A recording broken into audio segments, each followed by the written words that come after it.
Chapter 74 اس وجہ کا بیان جس سے کاہنوں کی باتیں سچی ہو جایا کرتی تھیں، پھر اس بات کا بیان کہ ہمارے نبی کریم کے ظہور کے ساتھ ہی وہ وجہ اور وہ اسباب ختم ہو گئے یا اس میں سے زیادہ تر ختم ہو گئے۔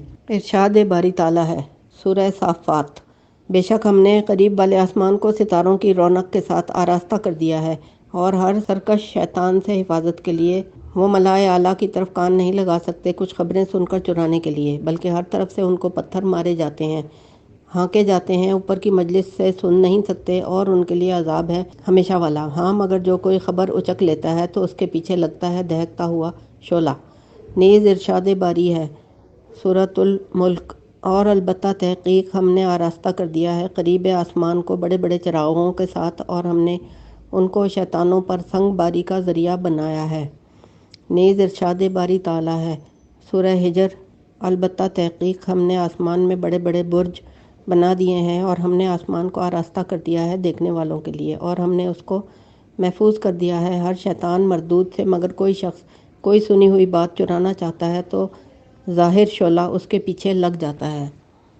نیز جنوں کی طرف خبر دیتے ہوئے ارشاد فرمایا، سورہ جن: بے شک ہم لوگوں نے، شیاطین اور جنات نے، آسمان کو چھوا ہے، اور ہم نے اس کو انتہائی سخت گیر محافظوں سے اور شہابوں شعلوں سے بھرا ہوا پایا ہے، جبکہ اس سے قبل ہم لوگ بیٹھ جایا کرتے تھے اس میں سننے کے لیے، بیٹھنے کی خاص جگہوں پر۔ اب جو بھی کان لگاتا ہے وہ اپنے لیے پہلے سے شہاب اور شعلے کو منتظر پاتا ہے۔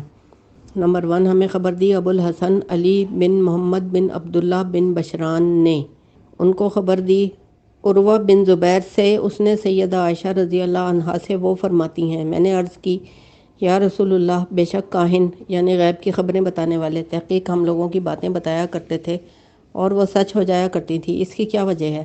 حضور نے فرمایا، وہ بات حق اور سچ میں سے ہوتی تھی جس کو جن اچک لیتے تھے اور اس کو اپنے ولی اور دوست کاہن کے کان میں ڈال دیتے تھے، وہ کاہن اس ایک بات کے ساتھ 100 سے زیادہ جھوٹی خبریں اضافہ کر دیتا تھا۔ مسلم نے اس کو روایت کیا ہے صحیح میں عبد ابن حمید سے، اس نے عبد الرزاق سے۔ اگلی ہیڈنگ ہے، آسمانی فیصلہ پہنچانے کی کیفیت۔ ہمیں خبر دی ابو عبداللہ حافظ نے، وہ کہتے ہیں کہ میں نے سنا ہے اکرمہ سے، وہ کہتے ہیں کہ میں نے سنا ابو ہریرہ سے، وہ کہتے ہیں کہ بے شک نبی کریم نے فرمایا، جس وقت اللہ تعالیٰ کسی امر کا فیصلہ فرماتا ہے، آسمان میں فرشتے اپنے پروں کو جھکا دیتے اور اللہ کے فرمان کے آگے جھکنے کے لیے، تو اس سے ایک خاص آہٹ یا کھنک پیدا ہوتی ہے آسمانوں میں، جیسے کہ زنجیر گرتی ہے صاف پتھر پر۔ جب ان کے دلوں میں خاص رعب کی کیفیت پیدا ہوتی ہے تو وہ کہتے ہیں کہ تمہارے رب نے کیا فرمایا ہے، تو وہ ان کو یہ بتاتے ہیں کہ اللہ نے حق اور سچ فرمایا ہے اور وہ بلند مرتبہ اور بہت بڑا ہے۔ چنانچہ اس امر کو ان کے بعض کے اوپر ہونے کی کیفیت بیان کی۔ انہوں نے کہا کہ اوپر والا بات سن کر نیچے والے کو بتاتا ہے، پھر نیچے والا اپنے نیچے والے کو بتاتا ہے، حتیٰ کہ آخری اس خبر کو پہنچاتا ہے۔ ساحر کی یا کاہن کی زبان پر بسا اوقات اس کو شہاب ثاقب پا لیتا ہے کاہن تک پہنچنے سے قبل، اور کبھی وہ شہاب کے پہنچنے سے قبل اس کو پہنچا دیتا ہے، پھر وہ اس کے ساتھ 100 جھوٹ ملا دیتا ہے۔ پھر وہ لوگ کہتے ہیں کہ اس کاہن نے ہمیں بتایا نہیں تھا کہ فلاں فلاں دن ایسے ایسے ہوگا، اب وہ کلمہ تو سچ ہوتا تھا جو آسمان سے سنا ہوا تھا۔ بخاری نے اس کو روایت کیا ہے صحیح میں حمیدی سے۔ اگلی ہیڈنگ، شہاب ثاقب کی وجہ۔ ہمیں حدیث بیان کی محمد بن عبداللہ حافظ نے، ان کو ابن شہاب نے علی بن حسین سے، اس نے ابن عباس سے، وہ کہتے ہیں مجھے حدیث بیان کی ایک آدمی نے انصار میں سے کہ ایک مرتبہ وہ رسول اللہ کے پاس بیٹھے ہوئے تھے، اچانک ایک ستارہ پھینکا گیا، اس سے روشنی نکلی یا شعلہ نکلا۔ رسول اللہ نے پوچھا کہ تم لوگ جاہلیت میں اسلام سے قبل کیا کہتے تھے جب اس کی مثل مارا جاتا تھا؟ لوگوں نے کہا اللہ اور اس کا رسول بہتر جانتے ہیں۔ ہم لوگ کہتے تھے کہ آج رات کوئی بڑا آدمی پیدا ہوا ہے اور آج رات کوئی عظیم آدمی مرا ہے۔ رسول اللہ نے فرمایا، بے شک حقیقت یہ ہے کہ نہ کسی کی موت پر پھینکا جاتا ہے نہ ہی کسی کی پیدائش پر، بلکہ ہمارا رب جس وقت کسی معاملے کا فیصلہ فرماتا ہے تو عرش الہی کو اٹھانے والے فرشتے تسبیح کرتے ہیں، اسی طرح آسمان کے فرشتے تسبیح کرتے ہیں جو ان کے قریب ہوتے ہیں، یہاں تک کہ اس تسبیح کا تسلسل آسمان سے دنیا والوں تک پہنچتا ہے۔ اس کے بعد وہ فرشتے پوچھتے ہیں جو حاملین عرش کے قریب ہیں، تمہارے رب نے کیا حکم فرمایا ہے؟ لہٰذا اس طرح آسمانوں والے بعض ان کے بعض سے پوچھتے ہیں اور یوں وہ خبر اہل آسمان سے دنیا تک پہنچتی ہے۔ چنانچہ جن اسی سنی ہوئی بات کو اچک لیتا ہے، پھر وہ جنات اس خبر کو اپنے دوستوں یعنی کاہنوں اور ساحروں کے پاس پھینک دیتا ہے۔ جس قدر وہ لاتے ہیں وہ بات سچ ہوتی ہے، مگر وہ لوگ اس میں جھوٹ ملا لیتے ہیں اور اضافہ کر لیتے ہیں۔ اور یونس بن یزید کی ایک روایت میں ہے زہری سے کہ وہ لوگ اس میں جھوٹ ملا لیتے ہیں اور اس کو زیادہ کر لیتے ہیں۔ مسلم نے اس کو نقل کیا ہے صحیح میں ولید بن مسلم کی حدیث سے، اس نے زہری سے اس نے اس خبر میں کہا ہے، پھر بے شک اللہ تعالیٰ نے روک دیا شیاطین کو اوپر کی خبر سننے سے ان ستاروں کے ذریعے سے، بس کہانت اب منقطع ہو گئی ہے، ختم ہو گئی ہے، اب کوئی کہانت نہیں ہے۔ اور اس کو معمر نے روایت کیا ہے زہری سے، اور اس نے اس کے آخر میں کہا ہے، وہ کہتے ہیں کہ میں نے زہری سے پوچھا کہ کیا دور جاہلیت میں یہ ستارے یوں پھینکے جاتے تھے؟ اس نے کہا جی ہاں۔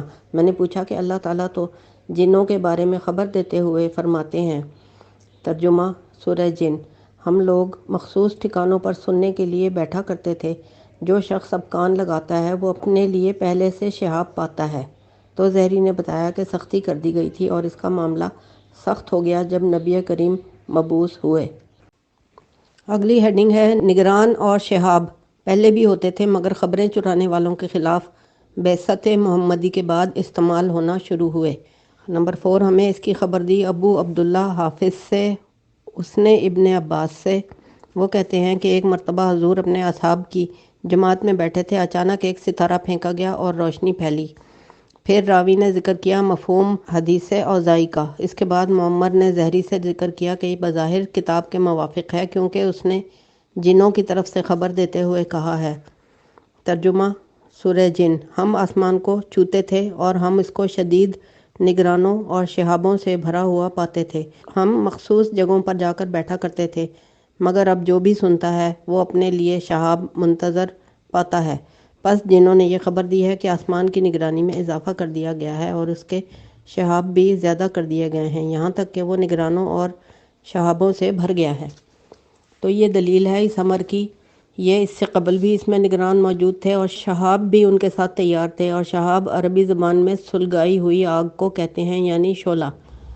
بہرحال وہ حدیث جس کی ہمیں خبر دی ابو عمر اور ادیب نے، وہ کہتے ہیں کہ ہمیں خبر دی ابو بکر اسماعیلی نے، وہ کہتے ہیں کہ ہمیں خبر دی ابو یعلا نے، اس نے سعید بن جبیر سے، اس نے ابن عباس سے، وہ کہتے ہیں کہ نہ تو رسول اللہ نے جنوں کے سامنے پڑھا نہ ان کو دیکھا تھا، بلکہ واقعہ یوں ہوا تھا کہ رسول اللہ صحابہ کی ایک جماعت میں روانہ ہوئے تھے، ادھر شیاطین نے اپنی قوم کی طرف مراجعت کی تھی اور کہا تھا کہ کیا ہو گیا ہے تمہارے لیے، ہمارے اور آسمانی چیزوں کے درمیان رکاوٹ کر دی گئی ہے اور ہمارے اوپر شعلے یعنی شہاب چھوڑے گئے ہیں۔ ان کی قوم والوں نے کہا یہ امر ایسے نہیں ہے بلکہ کوئی نئی بات پیدا ہو جانے کی وجہ سے ہوا ہے، لہٰذا تم لوگ دھرتی کی تمام مشرقیں اور مغربیں چھان مارو۔ وہ لوگ نئے امر کی تلاش میں نکل گئے۔ اگلی ہیڈنگ ہے بازار عکاظ میں جنات سے ملاقات۔ لہٰذا جنات کا وہ گروہ جو تہامہ کی طرف روانہ ہوا تھا، وہ گروہ کھجوروں کے جھنڈ کے پاس سے گزرا، ادھر حضور اتفاق سے اسی جگہ صحابہ کرام کو صبح کی نماز پڑھا رہے تھے، کیونکہ آپ بازار عکاظ کی طرف جا رہے تھے۔ جنوں کو اسی جگہ حضور کا قرآن سننا نصیب ہو گیا۔ حضور نے نہ جنوں کو سنایا نہ دیکھا، بلکہ اللہ نے وحی میں سورہ جن نازل کر کے آپ کو اطلاع دی۔ جب جنوں نے سنا تو اس طرف انہوں نے خوب کان لگایا، انہوں نے خود ہی کہا یہی ہے وہ چیز جو ہمارے اور آسمانی چیزوں کے درمیان حائل اور رکاوٹ بنی ہے۔ چنانچہ وہ لوگ اپنی قوم کی طرف لوٹ گئے اور کہنے لگے، اے ہماری قوم، ہم نے بہترین اور عجیب قرآن سنا ہے جو رشد و ہدایت کی طرف رہنمائی کرتا ہے، ہم اس کے ساتھ ایمان لے آئے ہیں، ہم اپنے رب کے ساتھ کسی کو شریک نہیں کریں گے، لہٰذا اللہ تعالیٰ نے اپنے نبی کی طرف وحی کی۔ ترجمہ آپ کہہ دیجئے کہ میری طرف وحی بھیجی گئی ہے کہ جنوں کی ایک جماعت نے توجہ سے قرآن سنا۔ مسلم نے اس کو روایت کیا ہے صحیح میں شیبان بن فروخ سے۔ تحقیق ہم ذکر کر چکے ہیں کہ یہ معاملہ شروع کا ہے جب انہوں نے اس کو جانا تھا۔ بہرحال ان کا یہ کہنا کہ ہمارے اور آسمانی خبر کے درمیان رکاوٹ ہو گئی ہے، اس سے ان کی مراد یہ تھی کہ چوکیداروں، محافظوں اور شہابوں کا اضافہ کر دیا گیا ہے۔ نمبر 5 اسی طرح وہ روایت بھی ہے جس کی خبر دی ہے ابو عبداللہ حافظ نے، ان سے سعید بن جبیر نے، اس نے ابن عباس سے، وہ کہتے ہیں کہ بے شک شیاطین آسمانوں میں چڑھ جاتے تھے اور وحی کا کوئی کلمہ سن لیتے تھے، پھر اس کو لے کر زمین پر اتر آتے تھے اور اس کے ساتھ 9 حصے اضافہ کر لیتے تھے، لہٰذا زمین والے اس کلمے کو جس میں ایک سچ اور جھوٹ پا لیتے تھے ہمیشہ یہی کرتے رہے، یہاں تک کہ اللہ نے محمد کی بعثت فرما دی، لہٰذا وہ لوگ ان ٹھکانوں سے روک دیے گئے۔ پھر انہوں نے یہ ابلیس سے ذکر کی۔ اس نے بتایا کہ زمین پر کوئی نئی بات پیدا ہو گئی ہے۔ اس نے ان کو تلاش کے لیے بھیجا تو انہوں نے رسول اللہ کو پا لیا کہ وہ قرآن کی تلاوت کر رہے تھے دو پہاڑوں کے درمیان کھجوروں کے پاس۔ انہوں نے خود ہی کہا، اللہ کی قسم یہی نئی چیز ہے، اور بے شک وہ پتھر مارے جاتے تھے جس وقت تم سے کوئی ستارہ چھپ جائے۔ تحقیق وہ اس شیطان کو پا لیتا ہے، کبھی خطا نہیں کرتا، اس کو قتل نہیں کرتا بلکہ اس کے منہ کو جلا دیتا ہے اور اس کے ہاتھ کو اور پہلو کو۔ نمبر 6، ہمیں خبر دی ابو عبداللہ حافظ نے، ان کو سعید بن جبیر نے ابن عباس سے اللہ کے اس فرمان کے بارے میں ترجمہ، نہیں کوئی فائدہ دے گی اس کے پاس کوئی سفارش مگر جس کے لیے وہ اجازت دے، حتیٰ کہ جب ان کے دلوں سے گھبراہٹ اٹھا لی جائے گی تو وہ پوچھیں گے تمہارے نبی نے کیا فرمایا تھا؟ وہ جواب دیں گے حق اور سچ کہا تھا، وہ سب سے اوپر ہے، بڑا ہے۔ حضرت ابن عباس نے فرمایا کہ جنوں کے ہر قبیلے کا آسمان پر ایک ٹھکانہ تھا جہاں سے وہ وحی سنتے تھے، اور جب وحی اترتی تھی تو ایسی آواز پیدا ہوتی تھی اور سنی جاتی تھی جیسے صاف پتھر پر زنجیر کو کھینچنے سے پیدا ہوتی ہے۔ جس اہل آسمان پر وہ نازل ہوتی وہ سن کر بے ہوش ہو جاتے۔ جب ان کے دلوں سے گھبراہٹ اٹھا لی جاتی تو وہ پوچھتے کہ تمہارے رب نے کیا کہا ہے؟ آگے ان کو جواب ملتا ہے جو کچھ ہے وہ حق ہے اور سچ ہے، اور اللہ بلند تر اور بہت بڑا ہے۔ پھر وہ فرشتے ذکر کرتے ہیں کہ فلاں سال یہ ہوگا، فلاں سال وہ ہوگا، لہٰذا جن اس بات کو سن لیتے اور جا کر اس بات کی خبر کاہنوں کو دیتے، اور کاہن لوگوں کو بتاتے کہ ایسے ہوگا، ایسے ہوگا، اور حقیقت میں ایسا ہی ہو جاتا۔ اگلی ہیڈنگ ہے جنات خبروں کی تلاش میں۔ جب اللہ عز و جل نے محمد کو بھیجا تو وہ جنات بھگا دیے گئے۔ عربوں نے کہا جب جنوں نے ان کو خبر نہ دی ان باتوں کی کہ وہ ہلاک ہو گیا ہے جو آسمانوں میں تھا، چنانچہ اونٹوں والوں نے روزانہ ایک اونٹ بطور قربانی اور خیرات کے ذبح کیا، گائے بیل والوں نے ایک گائے بیل ذبح کیا، بکریوں والوں نے ایک بکری روزانہ ذبح کی۔ انہوں نے جلدی سے اپنے مالوں کی قربانی کی۔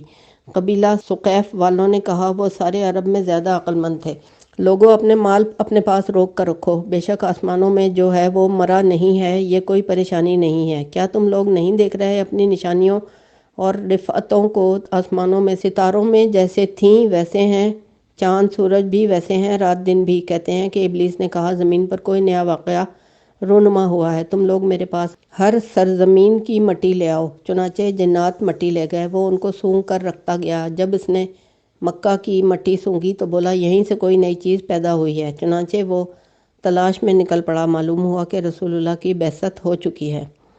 نمبر 7، ہمیں خبر دی ابو نصر بن قتادہ نے، ان کو عامر شعبی نے، وہ کہتے ہیں کہ ستارے نہیں مارے جاتے تھے، پھینکے جاتے تھے، یہاں تک کہ اللہ نے محمد کو بھیجا اور وہ ستارے پھینکے جانے لگے، لہٰذا انہوں نے اپنے مویشیوں کو ذبح کیا، اپنے غلاموں کو آزاد کیا۔ اسی اثنا میں عبد یا لیل نامی شخص نے کہا کہ تم لوگ دیکھو، اگر ستارے ایسے معلوم ہوتے ہیں جیسے وہ لوگوں کے فنا ہونے کے وقت ہوتے ہیں تو واقعی سچ ہے، اور اگر وہ ایسے نہیں معلوم ہوتے تو یہ کسی نئے امر کی وجہ سے ہے جو پیدا ہو گیا ہے۔ چنانچہ انہوں نے غور کیا تو ویسے محسوس نہ ہوئے، تو انہوں نے کہا لوگوں رک جاؤ، تھوڑے سے ٹھہرے تھے یہاں تک کہ ان کے پاس نبی کریم کے ظہور کی خبر آ گئی۔ نمبر 8، بہرحال وہ حدیث جس کی خبر ہمیں عبداللہ حافظ نے دی، وہ کہتے ہیں کہ ہمیں خبر دی احمد بن کامل قاضی نے، ان کو ان کے والد نے اپنے والد عطیہ بن سعد سے، اس نے ابن عباس سے، وہ کہتے ہیں کہ موسیٰ اور عیسیٰ علیہ السلام اور محمد کے بیچ کے خالی زمانے میں آسمان دنیا کی حفاظت اور نگرانی نہیں کی جاتی تھی، جنات بیٹھنے کے مخصوص ٹھکانوں پر کچھ سننے کے لیے بیٹھتے تھے۔ جب اللہ عز و جل نے محمد کو بھیجا تو آسمان سخت محفوظ کر دیا گیا اور شیطانوں کو ستارے مار کر سنساری کی گئی۔ انہوں نے انکار کیا اس ہدایت کا اور کہنے لگے ہم نہیں جانتے کہ اہل زمین کے ساتھ برائی کا ارادہ کیا گیا ہے یا بھلائی کا۔ ابلیس نے کہا زمین پر کوئی غیر معمولی واقعہ رونما ہو گیا ہے، چنانچہ تمام جنات اس کے پاس جمع ہو گئے۔ اس نے کہا کہ زمین میں پھیل جاؤ اور مجھے خبر دو کہ یہ کیا خبر ہے جو آسمان میں پیدا ہو گئی ہے۔ پہلا دستہ بھیجا گیا، وہ نصیبین میں سے تھا، وہ اشراف جنوں میں سے تھا اور ان کے سرداروں میں سے تھا۔ ان کو تہامہ کی طرف بھیجا گیا تھا، وہ روانہ ہوئے یہاں تک کہ وہ جس وادی میں پہنچے وہ وادی نخلہ تھی۔ انہوں نے اللہ کے نبی کو نماز کی حالت میں پایا جو وادی نخلہ میں صبح کی نماز پڑھا رہے تھے، تو وہ ایک دوسرے سے کہنے لگے خاموش ہو جاؤ، حالانکہ نبی کریم کو معلوم نہیں تھا کہ جن آپ کی طرف کان لگائے ہوئے ہیں وہ قرآن پڑھ رہے تھے۔ جب قرات پوری ہو گئی یعنی نماز سے فارغ ہو گئے تو وہ اپنی قوم کی طرف ڈرانے والے بن کر واپس لوٹے، یعنی مومن ہو کر۔ یہ اس حدیث کے مطابق ہے جو ابو بشر سے ثابت ہے، اس نے سعید بن جبیر سے، اس نے ابن عباس سے۔ اس حدیث میں کچھ اضافہ ہے جس کے ساتھ عطیہ اوفی منفرد ہے، اور یہ آپ کا قول ہے۔ یہ آسمان دنیا نگرانی نہیں کیا جاتا تھا عیسیٰ علیہ السلام اور محمد کے عہد کے درمیان وقفے میں، اور یہ بات روایت کی گئی ہے ابن عباس سے، اور احتمال ہے کہ اس سے مراد ہو کہ وہ شدید نگرانی نہیں کیا جاتا تھا یہاں تک کہ ہمارے نبی کریم کی بعثت ہو گئی، لہٰذا وہ سخت نگرانوں سے بھر دیا گیا اور شہابوں سے۔ اگلی ہیڈنگ ہے سیدہ عائشہ رضی اللہ عنہا کا تیزی سے گزرنا۔ مروی ہے ابن اسحاق سے، اس نے اپنے والد سے، اس نے سیدہ عائشہ رضی اللہ عنہا سے کہ سیدہ عائشہ کا جب کبھی ابو لہب کے پتھروں میں دبائے جانے کی اس جگہ سے گزر ہوتا تو آپ اچھی طرح اپنے آپ کو کپڑے سے لپیٹ کر اس منحوس جگہ سے گزر جاتی تھی۔ اگلی ہیڈنگ رسول اللہ کو قتل کرنے کے ارادے سے آنے والے کا مسلمان ہو کر لوٹنا۔ ہمیں خبر دی ابو عبداللہ حافظ نے، ان کو خبر دی اسماعیل بن ابراہیم بن عتبہ نے اپنے چچا موسیٰ بن عقبہ سے۔ وہ کہتے ہیں کہ جب رسول اللہ مدینہ کی طرف واپس لوٹے بدر سے، اور ان کے ساتھ قیدی بھی تھے اور غنیمتیں بھی، اور بدر میں اللہ تعالیٰ نے مشرکین کے سرداروں کو قتل کروا دیا تھا، تو لوگ حضور کو مقام روحہ میں آ کر ملے تھے اور حضور کو مسلمان مبارکباد دینے لگے فتح کی، اور ان سے ان مشرکین کے بارے میں پوچھنے لگے جو وہاں مارے گئے تھے۔ اس وقت سلمہ بن سلامہ نے کہا تھا جو بنو عبد الاشہل میں سے ایک تھے، ہم نے کسی ایک ایسے انسان کو قتل نہیں کیا جو کھاتا پیتا انسان ہو یا جس کی ہڈیوں میں گودا ہو جان ہو، ہم نے تو بس مرے مکے بوڑھے کجے لوگوں کو مارا ہے۔ بس رسول اللہ اس کی طرف متوجہ ہوئے، یعنی ناراض ہوئے، اور ہمیشہ اس کے ساتھ اعراض کرنے اور منہ پھیرنے والے کی طرح رہے، اس لیے کہ اس نے اعرابی سے جو نازیبا بات کی تھی، جب آپ نے اس سے وہ بات خود سن لی تھی تو آپ نے اس کے لیے اس بات کو فحش اور نازیبا قرار دیا تھا، یہاں تک کہ اس بات سے رجوع کیا، یا جب وہ سامنے آیا آپ نے یہ بات بھی سن لی تھی کہ ہم نے کنجی پوریوں کو قتل کیا ہے، تو رسول اللہ نے فرمایا اے بھتیجے، نہیں، ایسی بات نہیں ہے، بلکہ وہ لوگ ایک جماعت تھی سرداروں کی۔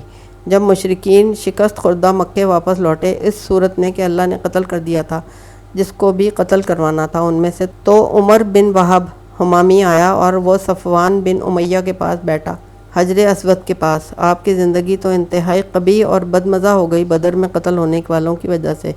اس نے کہا جی ہاں، ایسے ہی آپ ان کے قتل ہو جانے کے بعد زندگی میں کوئی چیز بھلی باقی نہیں رہی۔ اگر میرے اوپر قرضہ ہوتا جس کی روانگی کی کوئی صورت نظر نہ آئی، اور اگر میرا ایمان نہ ہوتا جس کے لیے میرے پاس کچھ بھی نہیں ہے، کما کر ہی کھلانا پڑتا ہے، تو میں سفر کرتا محمد کی طرف اور جا کر اس کو قتل کر آتا۔ اگر میری آنکھ اس سے بھر جاتی، میرے پاس اس بارے میں ایک عذر اور بہانہ ہے، میں اس کو آگے رکھتا، میں کہتا کہ یہاں پر میرا بیٹا قید ہے، میں اسی کو ملنے آیا ہوں۔ لہٰذا صفوان اس کی بات سن کر خوش ہو گیا اور اس نے اس سے کہا کہ تیرا قرضہ میرے ذمہ ہے، باقی رہا تیرا بیٹا تو اس کا معاملہ بھی میرے عیال والا ہوگا، نفقے اور خرچے میں ایسا نہیں ہوگا کہ میرے پاس موجود ہو اور ان کو نہ ملے، یعنی ان کے خرچے کی ساری ذمہ داری میری ہے۔ صفوان نے 2 سواریوں کا انتظام کیا، سامان سفر کیا، اور اس نے عمیر کی تلوار کو صقل کروایا، یعنی پالش کروایا، اور اس کو نشان لگائے۔ جب عمیر نے صفوان سے کہا اور عمیر نے صفوان سے کہا کہ آپ مجھے کچھ دن چھپا لینا، عمیر آیا یہاں تک کہ مدینے میں پہنچ گیا اور مسجد کے دروازے پر اترا، اور اس نے اپنی سواری باندھی اور تلوار سنبھالی اور رسول اللہ کی طرف جانے اور پہنچنے کا ارادہ کر لیا، مگر عمر بن خطاب نے اس کو دیکھ لیا۔ وہ انصار کی ایک جماعت کے ساتھ بیٹھے ہوئے تھے اور بدر کے واقعے کے بارے میں ایک دوسرے سے باتیں کر رہے تھے اور اس میں اللہ کی نعمت کا تذکرہ کر رہے تھے۔ جب عمر نے اس کے پاس تلوار دیکھی تو گھبرا گیا اور کہنے لگے کہ تم لوگوں کے پاس کتا پہنچ گیا ہے، یہ اللہ کا دشمن جس نے ہمارے درمیان بدر میں فساد برپا کیا تھا اور ہمیں لوگوں سے لڑوایا تھا۔ اس کے بعد عمر اٹھے اور اندر جا کر رسول اللہ کو بتایا کہ عمر بن وہب مسجد میں گھس آیا ہے اور اس نے تلوار لٹکائی ہوئی ہے اور وہ شخص فاجر اور دغا باز ہے۔ اے اللہ کے نبی، آپ اس کو کسی شے پر قدرت نہ دیں یا کسی طرح اس سے بے فکر نہ رہیں۔ حضور نے فرمایا کہ اس کو اندر لے آؤ میرے پاس۔ عمر باہر آئے، انہوں نے اپنے ساتھیوں کو بتایا اور ان سے کہا کہ تم لوگ اندر چلو رسول اللہ کے پاس اور حضور کی حفاظت کرو عمیر سے جب وہ اندر جائے۔ پھر حضرت عمر اور عمیر دونوں اندر آئے، رسول اللہ کے پاس پہنچ گئے۔ اس وقت عمر کے پاس اس کی تلوار بھی تھی۔ حضور نے عمر سے کہا کہ آپ اس سے پیچھے رہو۔ جب عمیر رسول اللہ کے قریب ہوا، کہا صبح کا سلام، صبح صبح خوش رہو۔ یہ اہل جاہلیت کا سلام تھا۔ رسول اللہ نے جواب میں فرمایا کہ اللہ نے تیرے سلام سے زیادہ عزت بخشی ہے اور اہل جنت والے سلام کو ہمارا سلام مقرر کر دیا ہے، اور وہ السلام ہے۔ اس پر عمیر نے کہا تھا تیرا عہد اس کے ساتھ جدید ہے، یعنی ابھی ابھی آپ یہ سلام کرنے لگ گئے ہیں، ورنہ پہلے تو آپ بھی وہی کہتے تھے۔ اس پر رسول اللہ نے فرمایا اللہ نے ہمیں اس سے بہتر بدل دیا ہے۔ اچھا عمیر، تم بتاؤ کہ تمہیں کون سی چیز یہاں لے آئی ہے؟ اس نے کہا کہ میں اپنے قیدی کے لیے یہاں پر آیا ہوں جو تم لوگوں کے پاس ہے۔ تم لوگ ہمارے قیدیوں کے معاملے میں ہم سے فدیہ لے لو اور ان کو چھوڑ دو۔ تم لوگ ہمارا کنبہ قبیلہ اور ہمارا خاندان ہو۔ رسول اللہ نے پوچھا کہ یہ تلوار آپ نے کیوں گردن میں لٹکا رکھی ہے؟ عمیر نے کہا کہ اللہ ان تلواروں کا برا کرے، کیا ان تلواروں نے ہمیں کبھی کسی شے کا کوئی فائدہ دیا ہے؟ بات کچھ نہیں ہے، جب سواری سے اترا ہوں تو اس کو بھول گیا ہوں، گردن میں لٹکی رہ گئی ہے۔ میری بقا کی قسم، میرے لیے اس کے ساتھ عبرت و نصیحت ہے۔ رسول اللہ نے فرمایا مجھے سچ سچ بتائیے آپ کو کون سی غرض لے کر آئی ہے؟ اس نے کہا کہ میں صرف اپنے قیدی کے بارے میں آیا ہوں۔ رسول اللہ نے فرمایا کہ آپ نے صفوان بن امیہ کے ساتھ حجر اسود کے پاس بیٹھ کر کیا شرط لگائی ہے؟ یہ سن کر عمیر گھبرا گیا اور کہنے لگا کہ میں نے کیا شرط لگائی ہے؟ آپ نے فرمایا کہ تم نے میرے قتل کی ذمہ داری اٹھائی ہے اس شرط پر کہ وہ تیرے اہل و عیال کے خرچ کی ذمہ داری لے گا اور تیرے قرضے بھی ادا کرے گا۔ تم تو وہ منصوبہ پورا کرنے آئے ہو، مگر میرے اور تیرے درمیان اللہ تعالیٰ حائل ہے، اس نے وہ منصوبہ تیرا پورا نہیں ہونے دیا۔ اتنے میں عمیر پسینہ پسینہ ہو گیا اور کہنے لگا کہ میں شہادت دیتا ہوں کہ اللہ کے سوا کوئی مشکل کشا نہیں ہے، اور میں گواہی دیتا ہوں کہ محمد اللہ کے رسول ہیں۔ یا رسول اللہ، ہم لوگ آپ کی تکذیب کیا کرتے تھے وحی کے بارے میں، اور جو کچھ آپ لائے ہیں آسمان سے، یہ بات آپ کو اللہ نے بتائی ہے۔ یہی بات میرے اور صفوان کے مابین طے ہوئی تھی حجر اسود میں، جیسے رسول اللہ نے فرمائی ہے۔ میرے اور اس کے سوا اس پر کسی کو اطلاع نہیں تھی، مگر اللہ نے آپ کو خبر دے دی ہے، لہٰذا میں ایمان لایا ہوں اللہ پر اور اس کے رسول پر۔ اللہ کا شکر ہے اور اسی کی تعریف ہے جو مجھے اس راستے پر لے آئی ہے۔ اس پر مسلمان خوش ہو گئے جب اللہ نے اس کو ہدایت بخشی۔ ادھر حضرت عمر نے فرمایا قسم ہے اس ذات کی جس کے قبضے میں میری جان ہے، جب عمیر آیا تھا تو مجھے خنزیر اس سے زیادہ پسند تھا، گویا کہ مجھے اس سے یعنی عمیر سے نفرت تھی، مگر وہ آج میرے بعض بیٹوں سے بھی زیادہ پیارا لگ رہا ہے۔ رسول اللہ نے فرمایا ہے عمیر آپ بیٹھیے، ہم آپ کے ساتھ ہمدردی کرتے ہیں۔ آپ نے اپنے اصحاب سے کہا کہ اپنے بھائی کو قرآن سکھاؤ، اور حضور نے اس کا قیدی بھی اس کے لیے چھوڑ دیا۔ عمیر نے کہا یا رسول اللہ، میں اپنی طاقت کے ساتھ اللہ کے نور کو بجھانے کی کوشش کرتا رہا، مگر سب تعریف اللہ کی ہے جس نے مجھے اس راستے پر چلا دیا ہے اور مجھے ہدایت دی ہے۔ آپ مجھے اجازت دیجیے کہ میں قریش کے پاس چلا جاؤں اور جا کر ان کو اللہ اور رسول کی طرف دعوت دوں، شاید اللہ تعالیٰ ان کو ہدایت دے دے اور ان کو ہلاکت اور تباہی سے بچا لے۔ رسول اللہ نے اس کو اجازت دی، وہ مکہ میں پہنچ گیا۔ ادھر صفوان جس کے ساتھ شرط لگا کر گیا تھا، اس نے سمجھا کہ شاید عمیر اپنی مہم پوری کر کے قتل کر کے آئے گا۔ اس نے قریش کو مبارکباد دینا شروع کی کہ تم لوگ خوش ہو جاؤ ایک ایسی فتح کے ساتھ جو تمہیں واقعہ بدر کے زخم بھلا دے گی۔ جب عمیر گئے ہوئے تھے تو صفوان بے چینی سے ہر سوار سے جو مدینے سے آتا وہ پوچھتا رہتا تھا کہ کیا مدینے میں کوئی نیا واقعہ بھی پیش آیا ہے۔ اس کو پوری امید تھی کہ وہ کر کے آئے گا جو کچھ کرنے کے لیے لگا ہوا ہے۔ یہاں تک کہ ایک آدمی مدینے سے آیا ان کے پاس، اس سے صفوان نے پوچھا کہ عمیر بن وہب کا کیا حال ہے، وہ جو مدینے گیا ہوا تھا۔ اس نے خبر دی کہ عمیر مسلمان ہو گیا، لہٰذا قریش مشرکین نے اس کو لعنت دینا شروع کر دیں اور کہنے لگے کہ لو وہ بھی وہاں جا کر اپنے دین سے پھر گیا ہے۔ صفوان نے کہا اللہ کی قسم میں بھی اس کو اب کوئی نفع نہیں پہنچاؤں گا، نہ ہی اس کے ساتھ سرے سے کوئی بات چیت کروں گا۔ عمیر جب ان کے پاس واپس آ گئے تو انہوں نے مشرکین کو اسلام کی دعوت دینا شروع کی اور ان کو نصیحت کرنا شروع کی اپنی پوری کوشش کے ساتھ، چنانچہ سارے لوگ ان کی اس دعوت پر مسلمان ہو گئے۔ یہ الفاظ ہیں حدیث موسیٰ بن عتبہ کے۔ ہمیں خبر دی ابو عبداللہ حافظ نے، وہ کہتے ہیں کہ ان کو خبر دی محمد بن جعفر بن زبیر نے، وہ کہتے ہیں کہ عمیر بن وہب قریش کے شیطان ترین لوگوں میں سے تھا، ان لوگوں میں سے تھا جو رسول اللہ کو ایذا پہنچاتے تھے، اور آپ کے اصحاب کو مکے میں جب بدر والے بدر میں مارے گئے تو عمیر نے صفوان بن امیہ کے ساتھ میٹنگ کی۔ اس کے بعد محمد بن جعفر نے عمیر کا قصہ ذکر کیا اسی مفہوم میں جو موسیٰ بن عقبہ نے ذکر کیا ہے۔ کہیں کہیں کوئی کلمہ کم زیادہ کیا ہے مگر مفہوم ایک ہی ہے۔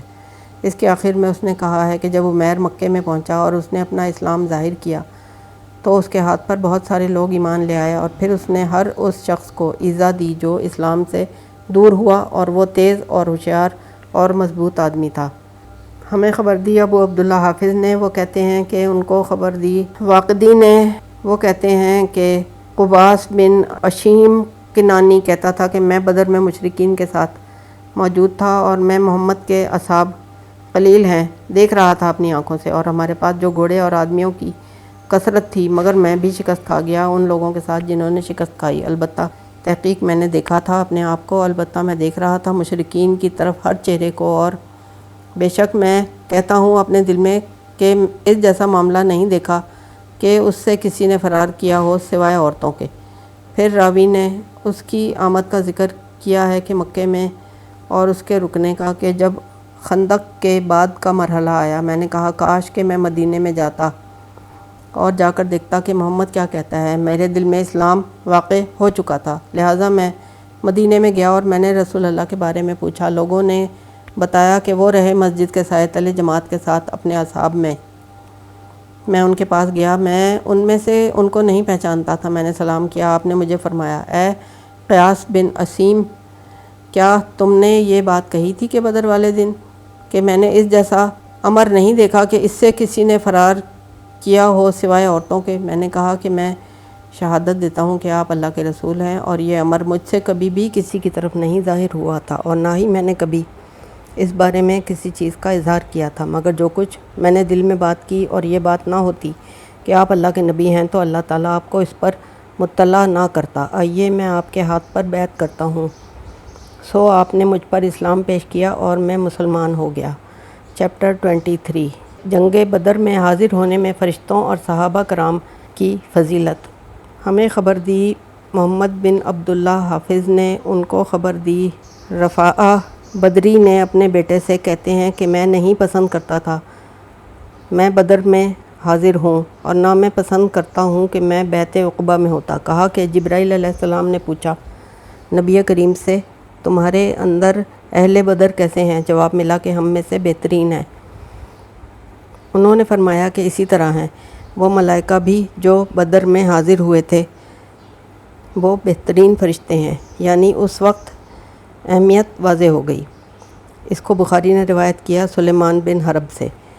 ہمیں خبر دی ابو عمرو محمد بن عبداللہ بطامی نے، ان کو خبر دی معاذ بن رفاعہ زرتی سے، اس نے اپنے والد سے، انہوں نے کہا کہ اس کا والد اہل بدر میں سے تھا اور اس کا دادا اہل عقبہ میں سے تھا جنہوں نے حضور کے ساتھ بیعت کی تھی۔ جبرائیل علیہ السلام نبی کریم کے پاس آئے، انہوں نے پوچھا کہ تم اپنے اندر اہل بدر کو کیسا شمار کرتے ہو؟ حضور نے فرمایا کہ افضل مسلمان شمار کرتے ہیں۔ یا خبار مسلمین نے کہا جبرائیل علیہ السلام نے بتایا کہ جو فرشتے اہل بدر میں سے ہیں وہ اسی طرح افضل ہیں۔ اگلی ہیڈنگ رسول اللہ کا مشرکہ جاسوس عورت کی نشاندہی کرنا۔ ہمیں خبر دی ابو عبداللہ حافظ نے، وہ کہتے ہیں کہ ان کو خبر دی حضرت علی سے، انہوں نے فرمایا کہ رسول اللہ نے مجھے یعنی علی اور ابو مرثد غنوہ اور زبیر بن عوام اور مقداد کو بھیجا، وہ دونوں گھوڑے پر سوار تھے۔ آپ نے فرمایا تم لوگ چلے چلو یہاں تک کہ مقام رمنائے خاخ تک پہنچ جاؤ، بے شک وہاں پر ایک عورت ہوگی مشرکین میں سے، اس کے پاس ایک خط ہے حاطب کی طرف سے مشرکین کی طرف۔ کہتے ہیں کہ ہم لوگ روانہ ہو کر اس متعلقہ مقام پر پہنچے، ہم لوگوں کو وہ عورت وہاں پر مل گئی، وہ اپنے اونٹ پر اکیلی سفر کر رہی تھی جس جگہ پر رسول اللہ نے بتایا تھا۔ ہم نے کہا کہ خط کہاں ہے، وہ دے دو۔ اس نے کہا میرے پاس کوئی خط وغیرہ نہیں ہے۔ کہتے ہیں کہ ہم نے اس کے اونٹ کو بٹھا دیا اور اس کے سامان کی تلاشی کرنے لگے، مگر ہمیں خط نظر نہ آیا۔ ہم نے سوچا کہ رسول اللہ نے جھوٹ نہیں کہا، آپ خط نکال کر دیں ورنہ ہم تجھے ننگا کر دیں گے۔ جب اس نے دیکھا کہ میں جھکا ہوں اس کی طرف، وہ چادر لپیٹے ہوئے تھی، اس نے وہ خط نکال کر دے دیا۔ ہم لوگ اس کو لے کر رسول اللہ کے پاس آئے۔ حضرت عمر نے کہا یا رسول اللہ، حاطب نے خیانت کی ہے اللہ کی اور اس کے رسول کی۔ آپ چھوڑیں مجھے، میں اس کی گردن مار دوں۔ رسول اللہ نے فرمایا، حاتب آپ کو اس حرکت پر کس بات نے اکسایا تھا؟ اس نے کہا کہ اللہ کی قسم میرے ساتھ ایسی کوئی بات نہیں تھی کہ میں مومن نہیں تھا اللہ کے ساتھ اور رسول کے ساتھ، بلکہ ارادہ یہ ہو گیا تھا کہ میرا احسان ہو جائے گا مشرکین پر، اور اسی احسان کی وجہ سے اللہ تعالیٰ میرے اہل اور مال کی حفاظت فرما دے گا۔ آپ کے اصحاب میں سے ہر ایک کے وہاں پر خاندان کے لوگ موجود ہیں جن کے ذریعے اللہ ان کے اہل اور مال کی حفاظت فرماتا ہے۔ رسول اللہ نے فرمایا کہ اس نے سچ کہا ہے، تم لوگ اس کے بارے میں اچھی بات ہی کہو۔ عمر نے کہا کہ اس نے اللہ کی اور رسول کی خیانت کی ہے اور مومنوں کی بھی، آپ اس کی گردن مار دیں۔ رسول اللہ نے فرمایا، کیا یہ اہل بدر میں سے نہیں ہے؟ آپ کو کیا معلوم کہ شاید اللہ تعالیٰ نے اہل بدر پر جھانک کر فرمایا تھا، تم لوگ عمل کرو جو چاہو، تحقیق تمہارے لیے جنت واجب ہو چکی ہے، یا یوں کہا تھا کہ تحقیق میں نے تمہیں بخش دیا ہے۔ یہ سن کر عمر کے آنسو گر گئے اور کہنے لگے، اللہ اور اللہ کے رسول بہتر جانتے ہیں۔ اس کو بخاری نے روایت کیا اسحاق بن ابراہیم سے۔ ہمیں خبر دی ابو عبداللہ حافظ نے، وہ کہتی ہیں کہ ان کو خبر دی جابر بن عبداللہ سے کہ حاتب بن ابو بلتعہ کا غلام رسول اللہ کے پاس آیا۔ اس نے حاتب کی شکایت کی اور کہا کہ یا رسول اللہ، حاتب ضرور جہنم میں جائے گا۔ رسول اللہ نے فرمایا، تم نے جھوٹ بولا، وہ جہنم میں نہیں داخل ہوگا کہ وہ بدر میں حاضر ہوا تھا اور حدیبیہ میں۔ مسلم نے اس کو روایت کیا صحیح میں قتیبہ سے۔